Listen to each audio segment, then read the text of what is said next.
The message came through just as I finalized the partnership documents for European clean energy expansion. It was December 22nd, and the San Francisco skyline shimmered in the distance, softened by coastal fog. Delaney, sweetheart, about Christmas this year. With your cousin Trent flying in from Dubai with his new girlfriend, she's an influencer, very high profile, we figured it's probably best if you sat this one out. Hope you understand. Love, Mom. I stared at the screen for a moment.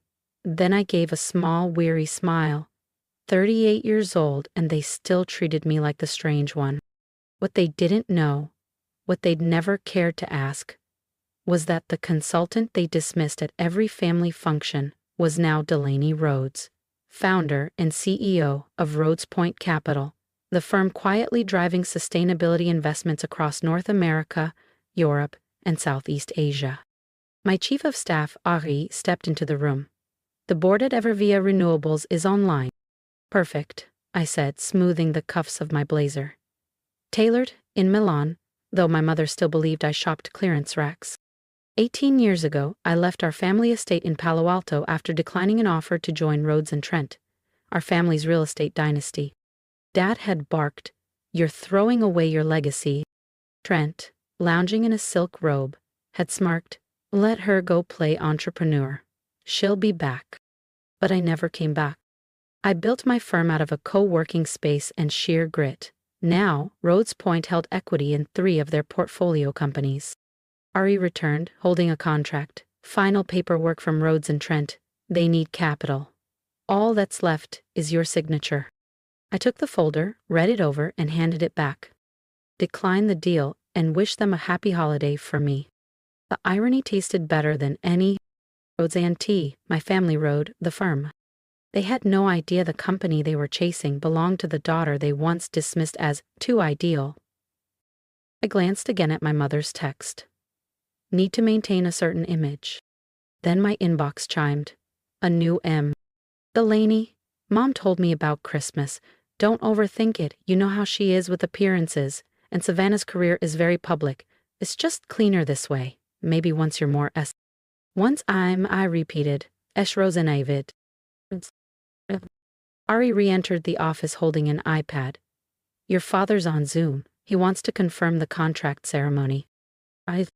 Delaney Rhodes speaking, I said, crisp and controlled.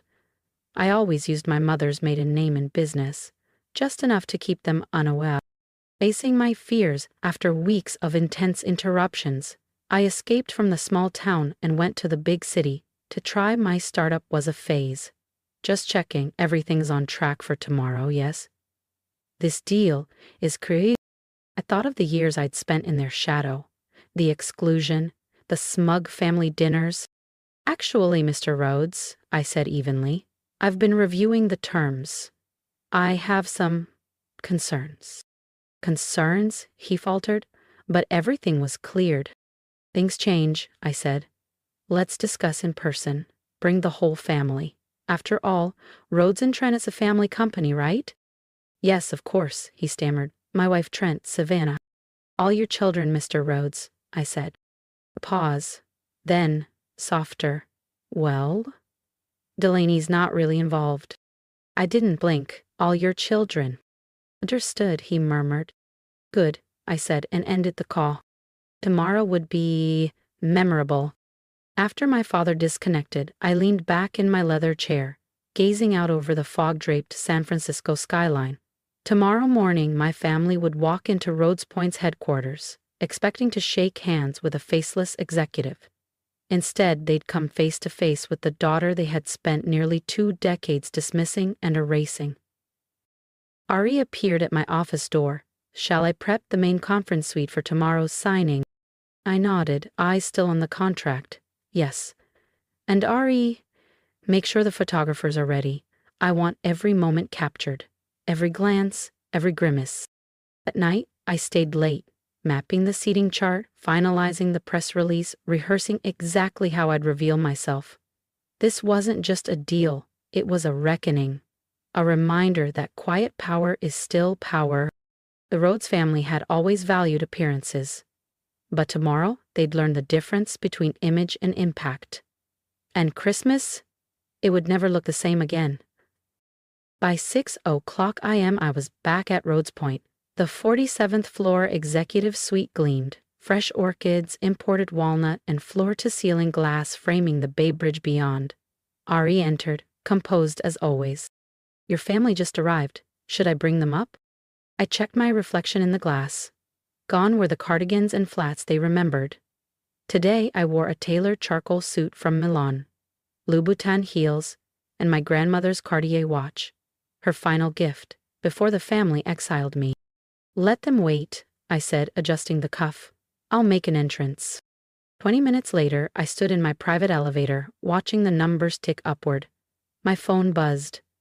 Another message from my mother. "Delaney, where are you? Your father says this meeting is crucial. Don't embarrass us." I smirked, slid the phone into my pocket. Through the conference room glass, I saw them, Dad pacing, Mom fixing Trent's cufflinks, Savannah rehearsing her polished smile, the senator flipping through the contract, bored. I gave Ari a small nod. Ari opened the doors with calm precision. "Ladies and gentlemen," she announced, "Miss Delaney Rhodes, CEO of Rhodes Point Capital." The room fell into stunned silence. The energy shifted instantly, thick, sharp, electric. My heels echoed against the polished stone floor as I walked in, every step measured. Then, crash. My mother's champagne flute slipped from her hand, shattering against the walnut conference table. My father's expression went ghostly. Rage flickered, then crumbled into disbelief. But it was Trent's silence I savored most. The golden boy, the future heir, frozen, jaw slack. "Good morning," I said, smoothly taking my seat at the head of the table. "Shall we begin?" This is nonsense," my father stammered. "You're just a consultant, a hobbyist." "Am I?"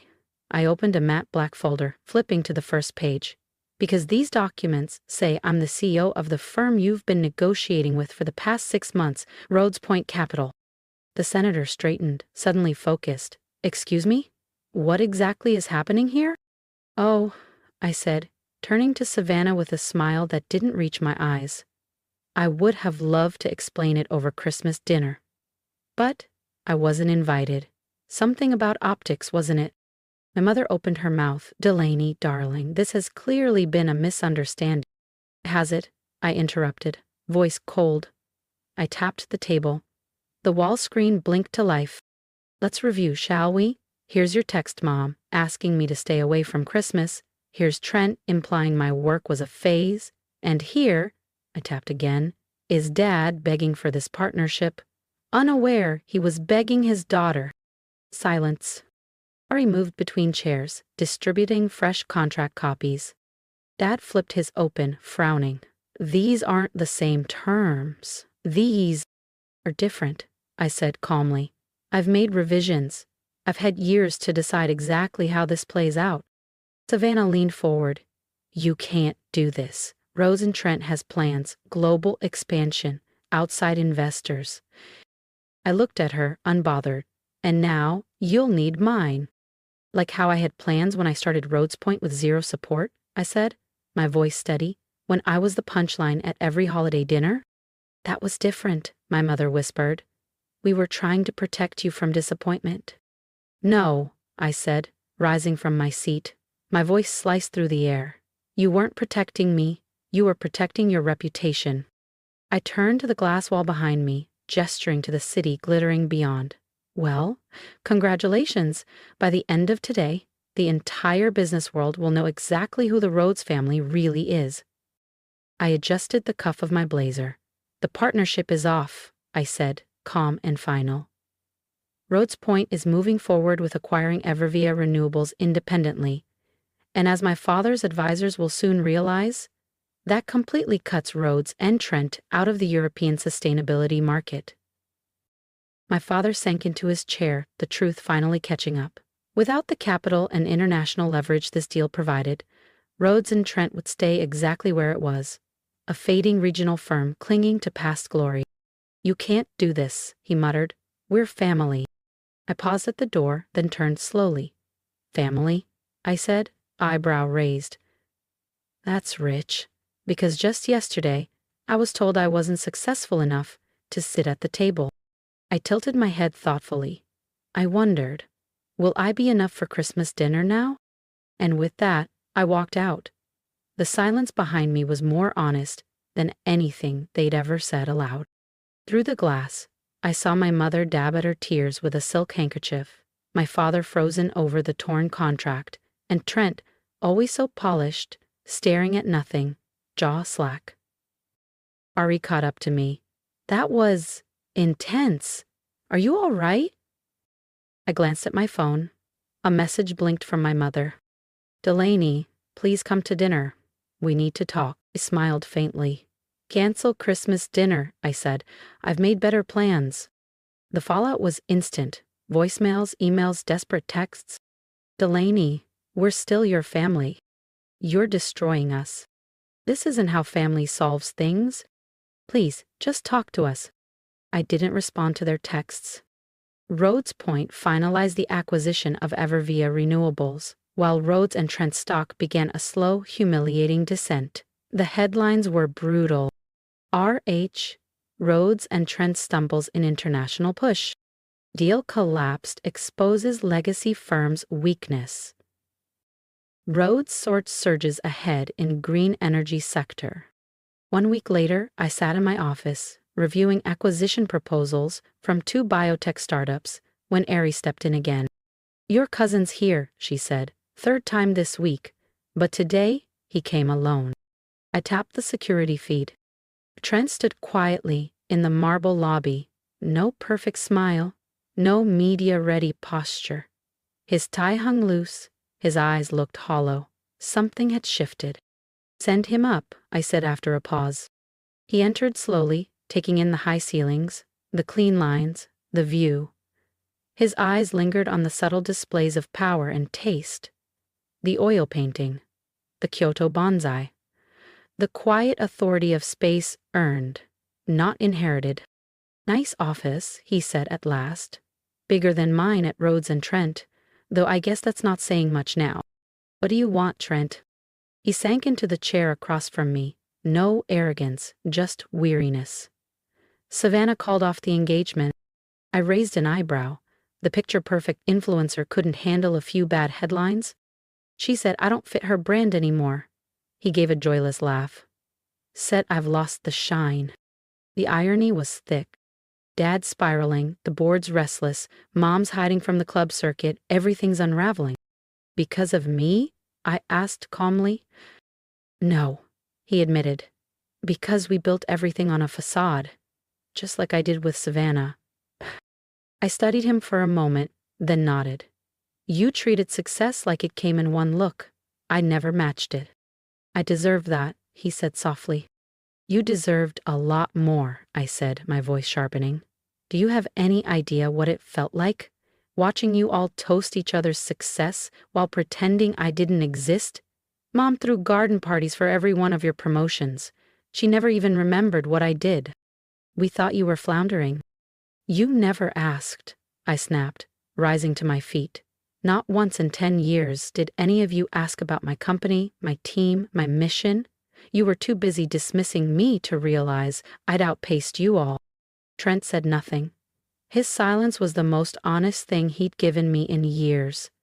Then his eyes filled, real tears, not the kind meant for photo ops or press conferences. I was awful to you. Yes? Can you forgive me? I looked at him, steady and unmoved. Forgiveness isn't the obstacle, Trent. Trust is. And that has to be earned. Suddenly, the door burst open. My parents strode in, brushing past Ari's protests. Delaney, my father barked, though his voice no longer carried its usual thunder. This has gone on long enough, he continued. You've made your point. Oh, I replied coolly. And what point is that? That's you're successful, my mother panted. That we underestimated you. Then we see you now, darling. Please, stop punishing us. I let out a soft laugh, dry, sharp. You think this is about revenge? About proving myself? I walked to the window and stared out at the glittering Bay Bridge. No. This is about consequences. About finally holding you accountable. Your judgment, your arrogance, your erasure of me. It all has weight. We're your parents, my father said, his voice cracking. Everything we did was to protect you. I turned slowly. No. Everything you did was to protect your image. I gestured toward the headlines on my tablet. Well, congratulations. That image you fought so hard to protect? It's gone. A collapsing company, a broken engagement, and a family falling apart. What do you want from us? Trent asked, his voice quiet now, stripped of pretense. What I wanted, I said evenly, was your belief when I was building Rhodes Point, your respect when I succeeded, to be treated like family, not like an inconvenience. I paused, letting that truth land. But now, I don't want anything. My mother's tears slipped down her cheeks, but I didn't move. I'd seen them before. When I didn't choose the Ivy League, when I declined a role at the firm, when I dared to chart my own path. Please, Delaney, she whispered, it's almost Christmas. Ah, yes, I said, cool and measured. The Christmas dinner I was too much of a disappointment to attend. Are you still trying to maintain appearances, or did that crumble when your perfect candidate got dumped on page 6? My father stepped forward, voice hoarse. Just tell us. You want board seats, equity, public acknowledgement, whatever it is. Name it. I shook my head slowly. You still don't understand. I don't want what you have. Rhodes Point is worth 10 times more than Rhodes and Trent ever was. What I wanted, I said more softly, was a family that valued me, not just my resume. I pressed the intercom. Ari, please escort them out and update the access list. Delaney, please, my mother tried one last time. We can fix this. No, I said. You don't fix a decade of erasure with a last-minute apology. The door closed behind them. The city lights blinked in silence. Then my phone buzzed. Heard what happened. Your grandmother would be proud. Christmas dinner's at my place this year. Margaret. I smiled, genuinely this time. This year, I'd spend the holidays where I was truly seen. Because sometimes, family isn't who raises you. It's who believes in you. The next morning, I convened my executive team at Rhodes Point Capital. It was time. We were rolling out our boldest initiative yet, a sweeping restructuring of the consulting landscape, beginning with the acquisition of 3 agile mid-tier firms along the West Coast. Rhodes and Trent wasn't on the list. As I stood before the board, presenting our forward strategy and long-term vision, my mind briefly drifted to the Christmas dinner likely underway in my parents' estate. The polished table, the hand-selected wines, the carefully staged smiles, all crafted to maintain the illusion that everything was still intact. Meanwhile, I was building something real. A week later, Ari entered my office and set a small box on my desk. Inside was a familiar object, my grandmother's old leather business card holder, and beneath it, a handwritten note from Margaret. She always said you'd outshine them all. Looks like she was right. I placed it beside my nameplate, a quiet monument to legacy. Not the kind you inherit, but the kind you forge. My family had clung to image. Well, now they had one. Just not the one they expected. And me? I had the one. I earned, respected, fulfilled, and finally free. Later, someone asked me, "Do you ever miss your family?" I smiled, turned back to the project briefs on my desk, and said simply, "I have a company to run." Because that was worth more than any seat at their table. If you've ever been underestimated, pushed aside, or told you weren't enough, this story is for you. I didn't build this life to prove them wrong. I built it to prove myself right, to honor that quiet fire that never went out. If my story resonated, leave a comment, tell me what you've overcome, or just say, "I see you." And remember, you don't need their invitation. Build your own table. And one day, they'll wish they had a seat.